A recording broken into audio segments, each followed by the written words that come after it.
বাংলাদেশের একজন কথিত বক্তা আছে, যদিও সে মাদ্রাসা শিক্ষিত না, জেনারেল শিক্ষিত, কিন্তু ইসলামিক জ্ঞান কিছুটা অর্জন করে বিয়ে শাদী করছে। আবার স্বামী স্ত্রী দুইজনে মিলে ঝগড়া বিবাদ করছে সোশ্যাল মিডিয়ার জানান দিয়া, একজন আরেকজনের বিরুদ্ধে লেখালেখি করছে, এমনকি প্রেস ব্রিফিংও করছে একজন আরেকজনের বিরুদ্ধে। কত আদর্শবান স্ত্রী স্বামীর বিরুদ্ধে সাংবাদিক সম্মেলন করছে, সোশ্যাল মিডিয়াতে স্বামীর বিরুদ্ধে লেখালেখি কইরা সেই আদর্শবান স্ত্রী আবার স্বামীর সংসার করতে রাজি হয়েছে। আবার সেই স্বামীও কত আদর্শবান, এত রেকর্ড হওয়ার পরেও সেই মহিলা নিয়ে আবার সংসার করতে রাজি। তালাক দিছে, কয় তালাক দিছে জানি না, কারণ হলো ফাঁক ফুকর তো বহুত আছে, আইনের ধারা আছে, উপধারা আছে না, তালাকের মাসালা অনেক ঝামেলা আছে, অনেক কথা আছে। এখন কত নম্বর তালাক দিছে, কয়দিন গেছে তা তো জানি না, দেশবাসীর সামনে আবার এই তালাক মালাক দিয়ে আবার বিয়ে শাদী করে ফেলছে। তো বিয়ে শাদী যে করবা, তুমি তো সাংবাদিক সম্মেলন কইরা যেহেতু সারা দেশবাসীর জানায় তালাক দিছো, এখন তো জানানো উচিত যে আমি এই নিয়মে, এই মাসআলায়, এই রুলসের আলোকে আবার আমি তাকে স্ত্রী হিসেবে গ্রহণ করতেছি। যখন এটা জানাইবেন তখন মানুষ বুঝতে পারবে যে না, আপনি ইসলামী আইন মানতেছেন, কোরআনের আইন আপনি মানতেছেন। এখন তালাক দিছেন সারা দেশবাসীরে জানাইয়া, বিয়ে করতেছেন কোন আইনে, এটা কি লিগেল নাকি ইলিগেল ব্যাখ্যা ছাড়া যখন করবেন, আজকে সারা বাংলাদেশে সব কয়টা news media, social media, news media, এমনকি পেপার যত আছে সবগুলিতে লেখালেখি হইতেছে ইসলামের বিরুদ্ধে, যে আলেম সমাজকে কালারিং করতেছে তাকে কেন্দ্র করে। যে দেখেন তারা তালাক দেয়, এবং মাসআলা হলো কেউ যদি তালাক দিয়ে দেয়, সেই স্ত্রী তালাক প্রাপ্তা হলে সেই ইদ্যত পালন করবে, 3 তুহুর পার করবে, করে অন্য একজন পুরুষের সাথে স্বাভাবিক বিবাহ বন্ধনে আবদ্ধ হবে, কোনো চুক্তি না, স্বাভাবিক বিবাহ, সেখানে সংসার করতেই থাকবে।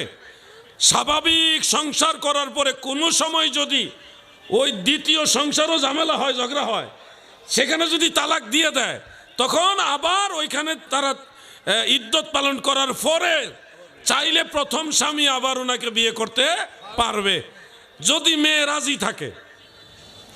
এই হলো নিয়ম। এখন উনি যে তালাক দিছে এটা সবাই জানে, বিয়ে করছে কি ইদ্যতের পরে নাকি আগে, তালাক কি 1 তালাক দিছে না 2 তালাক দিছে, নাকি তালাকে বাইন দিছে, নাকি কি করছে, এগুলি তো কোনো কিছু স্পষ্ট না। এখন নাস্তিক যারা, আলেম বিদ্বেষী যারা, তারা তো সুযোগ পেয়ে গেছে, এই জন্য তারা সারা দেশবাসীর কাছে প্রচার করতেছে সর্বস্তরের মিডিয়া দিয়া।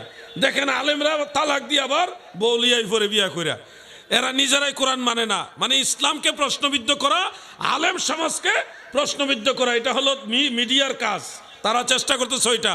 আর আমাদের এই তথাকথিত বক্তা, যার নাম আমি বলবো না, আপনারা জানেন, সে এই সমালোচনা করার, আলেমদের সম্মানকে ছোট করার, ইসলামের বিধানকে প্রশ্নবিদ্ধ করার, কোরআনের আইনকে প্রশ্নবিদ্ধ করার সুযোগ করে দিয়েছে বিদায় আমাদের পক্ষ থেকে তার প্রতি আমরা নিন্দা জানাই, ধিক্কার জানাই। ঠিক কিনা বলেন? সে কেন আলেমদের সম্মানকে ছোট করবে?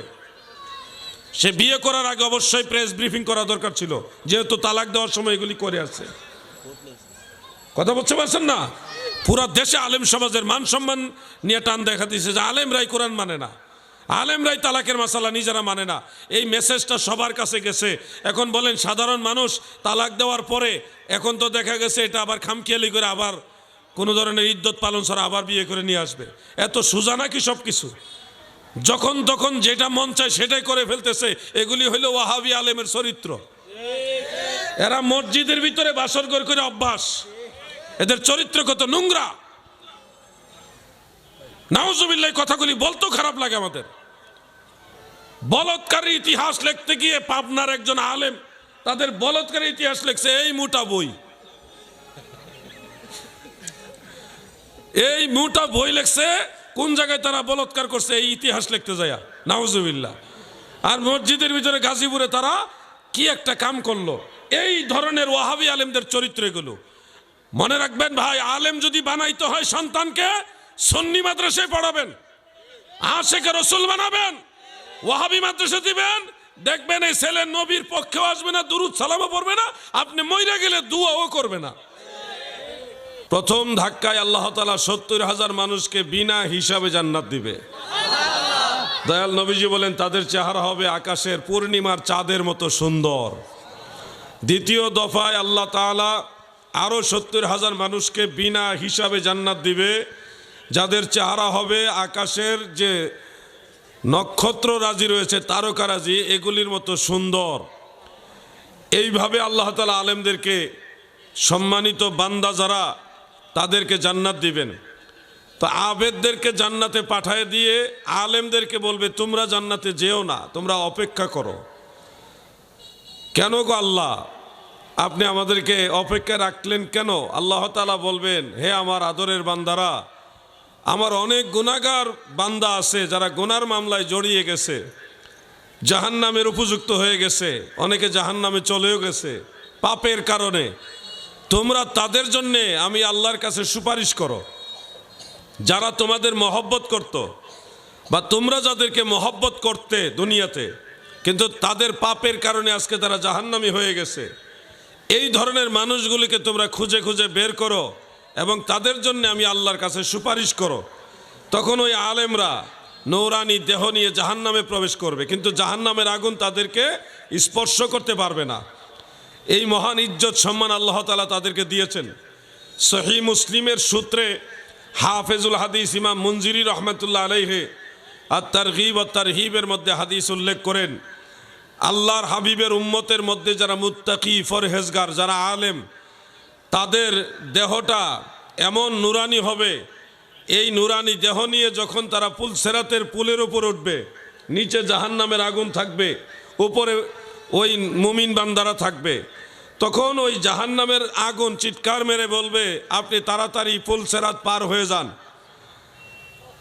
মুমিন বান্দা বলবে কেন পার হব, তারা দিচ্ছ কেন? জাহান্নাম বলবে নবীর প্রেমিক গো,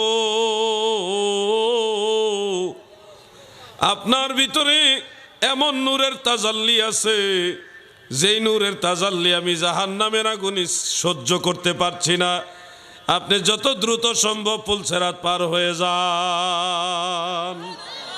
আগুনে পোড়ায় না জমেও সয় না গো, নবীর প্রেমিক যে জনা, তারে আগুনে পোড়ায় না জমেও সয় না গো, নবীর প্রেমিক যে জনা। থাকে যদি সে গভীর সাগরে, নয়তো থাকুক আগুনে, থাকলে কি হয় তার কিসের ভয়, থাকলে কি হয় তার কিসের ভয়, যদি নবীজির মায়া হয়, আগুনে পোড়ায় না জমেও ধরে না গো, নবীর প্রেমিক যে জনায়। হাসর ময়দানে সে আলেমরা আল্লাহর অনুমতিক্রমে জাহান্নামের ভিতরে প্রবেশ করবে, করে খুঁজে খুঁজে বের করবে। মনে রাখবেন, যারা যাররা পরিমাণ ঈমান নিয়েও জাহান্নামে যাবে, তাদের চেহারা আগুনে পুড়বে না। শরীর অন্যান্য অঙ্গ প্রত্যঙ্গ আগুনে পুড়বে, কিন্তু চেহারাটা আগুনে পুড়বে না। ওই যে সামান্য হইল ঈমান আছে, এই চেহারা দেখে দেখে আল্লাহর আদরের বান্দারা, আলেমরা, আল্লাহর ওলিরা জাহান্নামের ভিতর থেকে সেই লোকগুলিকে টেনে টেনে তুলে আনবে। এমনকি এমন অবস্থা হবে সারা শরীর আগুনে জ্বলতে জ্বলতে কয়লার মতো হয়ে গেছে, এই লোকগুলিকে টেনে তুলে এনে আল্লাহ তাআলার দরবারে পেশ করা হবে। হে পরওয়ারদিগার, এই লোকটা আমার সাথে নামাজ পড়েছিল, এই লোকটা আমার সাথে মাহফিলে বসে জিকির করেছিল, ওগো আমার আল্লাহ, এই লোক আমার সাথে আল্লাহ আপনার হাবিবের দুরূদ পড়েছিল, আমার সাথে দোয়ায় শরীক হয়েছিল, আমার সাথে ওযু করেছিল, আমার সাথে হজ করেছে, আমার সাথেই ভালো কাজটা করেছে। আল্লাহ আমি সাক্ষী দিচ্ছি সে আমার সাথেই ভালো কাজ করেছে, আমি তাকে মহব্বত করি, সেও আমাকে মহব্বত করেছে। এই সুপারিশের কারণে আল্লাহ তাকে মাফ করে দিবে। সুবহানাল্লাহ। এমনকি সর্বশেষ একটা লোককে আল্লাহ তাআলা জাহান্নাম থেকে মাফ করবে, কারো সুপারিশে না, আল্লাহর খাস দয়ায় তাকে স্পেশালি জাহান্নাম থেকে মাফ করা হবে। শুধুমাত্র দুরূদ পড়া, সালামবিহীন শুধু দুরূদ পড়া, এটা মাকরুহ। ইবনু হাজার আসকালানী, ইমাম নববী এবং ফতোয়া শামীর মধ্যে এই মাসালাটা আছে। ইমাম আসকালানির ফাতহুল বারীতে এই মাসালা আছে, কোনো মজলিসে শুধুমাত্র এককভাবে দুরূদ পড়া মাকরু। দুরূদ পড়লে অবশ্যই একবার হইলেও নবীজিকে সালাম দিতে হবে। এই মাসালাটা আসছে কোরআন শরীফের আয়াত থেকে, সূরা আহজাবে। ওই যে আল্লাহ তাআলা বলেছেন, হ্যাঁ, ইয়া আইয়ুহাল্লাযীনা আমানু সাল্লু আলাইহি ওয়া সাল্লিমু তাসলিমা। ইমানদার বান্দা বান্দিরা গো,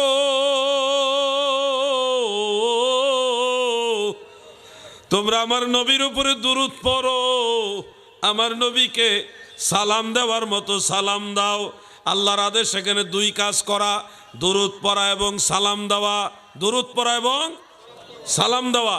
কিন্তু আপনি যদি একটা মানেন আর একটা বাদ দেন, তখন এটা হবে মাকরু, অপছন্দনীয়। আর যদি দুইটাই করেন তাহলে এটা হবে পরিপূর্ণ।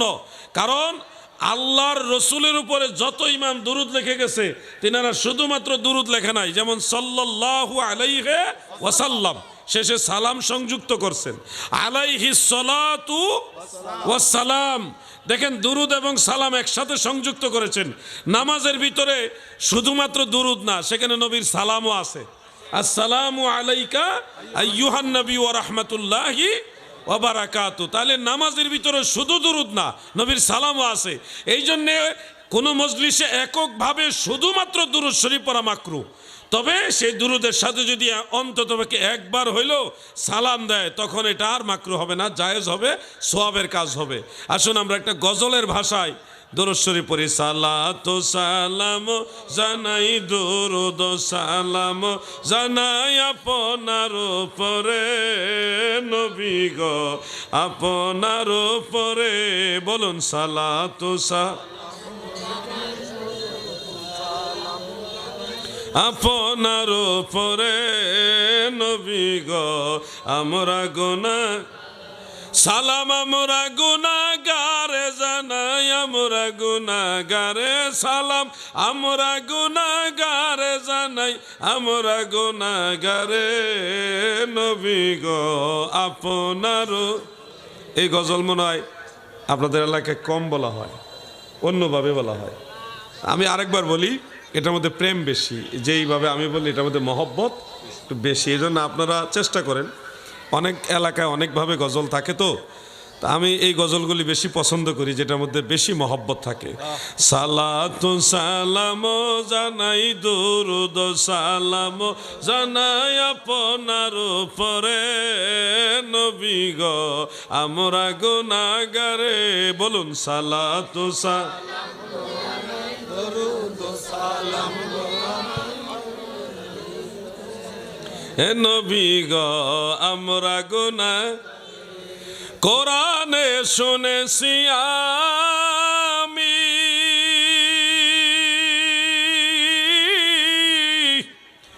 ও নবী গুনাহগারের বান্ধব তুমিও, হাদিসে শুনেছি আমি, ও নবী গুনাহগারের বান্ধব তুমিও, পিলায় কাউসারের পানি ময়দানে হাসরে নবী, পিলায় কাউসারের পানি ময়দানে হাসরে নবী গো, আমরা গুনাহগারে। সালাতু সালাম দুরূদ সালাম জানাই আপনার উপরে নবী গো, আমরা গুনাহগারে। আল্লাহুম্মা সাল্লি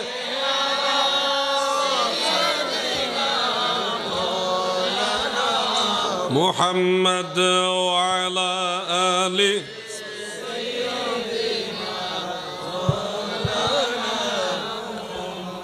আসলে জায়গা কম হয়ে গেছে, এখনই মাঠ ফিল আপ, পরে মানুষের জায়গা দিবেন কই? নুরি শাহ হুজুর আসলে তো আর জায়গা হয় নাই।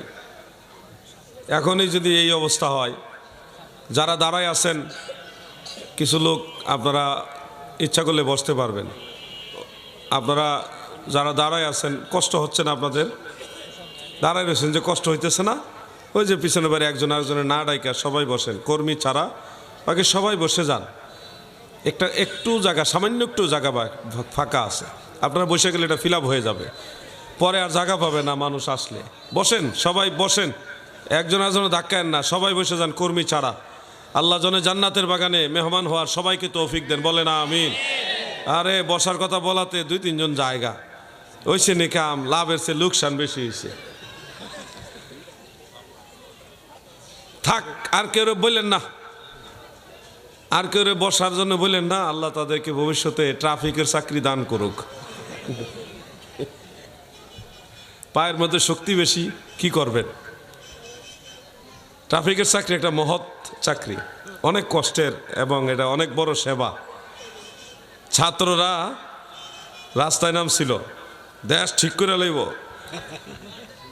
নাইমা ট্রাফিকের ডিউটি নিছে ছাত্ররা সব নিয়া। 1 সপ্তাহ মেয়েরা সহ নেমে গেছে, নাইমে 1 সপ্তাহ ধুলাবালি, বাঁশির কেত কুত এগুলি দেখা মানে পুরা প্রত্যেক শহরে জাম লাগাই লেছে। নিয়ম শৃঙ্খলা ঠিক রাখতে যাইয়া, গাড়ি ঠিক মতো দাঁড়া করাইতে যায়, শহরে পুরা জ্যাম হয়ে গেছে। পরে কয় না, এই কাজ আমরা না, এটা ট্রাফিকদের জন্য ঠিক আছে।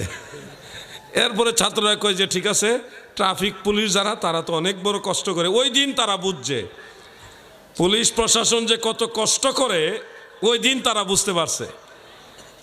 আমরা তো নিজেরা আইন মানি না, নিজেরা তাড়াতাড়ি যাওয়ার জন্য কার আগে কে যাব, এই জন্য আমরাই আইন অমান্য করি।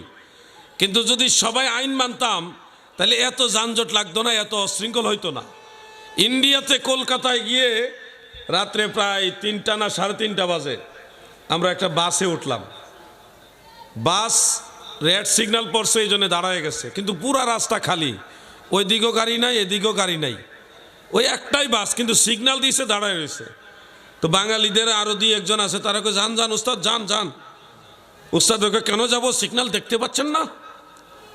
কেন যাব? রাস্তা খালি তো, রাস্তা খালি, চলে যান। কেন যাব আমি? ড্রাইভার উল্টা ঝগড়া লেগে গেছে, আমি কেন যাব, আমাকে তো সিগন্যাল দেওয়া হয়নি, আমি সিগন্যাল অমান্য করব কেন? ড্রাইভার রেগে গেছে। কত শ্রদ্ধা করে কলকাতায় গিয়ে দেখলাম আইনকে তারা কত শ্রদ্ধা করে। ভেজাল ওখানে আছে, থাকলেও বাংলাদেশের তুলনায় তাদের আইন মানার প্রতি শ্রদ্ধা অনেক বেশি। আমাদের বাংলাদেশের ট্রাফিক চাকরি যারা করে, সার্জেন্টের চাকরি, এরা মনে করেন অনেক কষ্ট করে। তো সেই চাকরি নিশ্চয়ই আপনারা যারা দাঁড়ায় আছেন, আপনারা নিতে চান, এই জন্যে আগে থেকে ট্রায়াল দিতেছেন আর কি। আল্লাহ যেন আরো উত্তম চাকরির ব্যবস্থা আপনাদের করে, আমিন। জিকির করুন লা ইলাহা লা ইলাহা হক লা ইলাহা ইল্লাল্লাহু মুহাম্মাদ রাসূলুল্লাহ সাল্লাল্লাহু আলাইহি ওয়া আলিহি ওয়া সাল্লাম।